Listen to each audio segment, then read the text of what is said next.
Outre ce combat pour une nouvelle dynamique de performance, le gouvernement s'en va en guerre contre les réseaux mafieux dans les processus de paie dans l'administration publique. C'est ce qu'a certifié le travaux de validation de l'opération de contrôle de paie des agents et fonctionnaires de l'État sous l'égide du ministre de la fonction publique Michel Bongongo. Objectif, récupérer, canaliser pour le compte du Trésor public des moyens financiers nécessaires pour soutenir la réalisation de la politique salariale pour la maîtrise des effectifs, mais également de la masse salariale.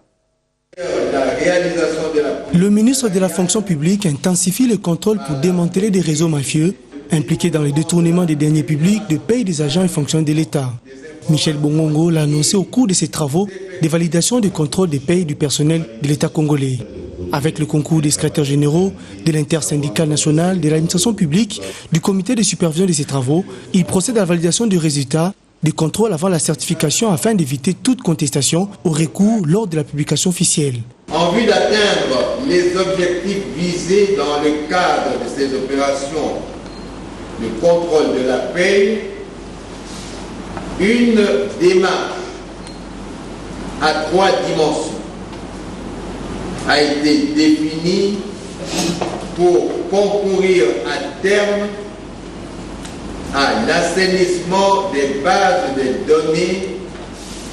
par le croisement des informations liées aux effectifs et à la paie à différents niveaux. Pour les patrons de la fonction publique, ces opérations visent à récupérer et à recanaliser au profit du Trésor public des moyens financiers nécessaires pour soutenir la réalisation de la politique salariale par la maîtrise des effectifs et de la masse salariale afin d'améliorer les conditions socio-professionnelles des agents et fonctionnaires de l'État. Dans le cadre de la réforme de la gouvernance administrative en cours, qui vise l'amélioration des conditions sociales des agents et fonctionnaires de l'État, que j'ai lancé la poursuite des opérations de contrôle de la paie des agents et fonctionnaires de l'État sur l'étendue de la République. Notez que cette opération avec l'appui financier technique de la Banque mondiale à travers le projet PRAP figure parmi les objectifs de la politique sectorielle du ministre de la fonction publique dans l'amélioration de la gestion des ressources humaines de l'administration publique.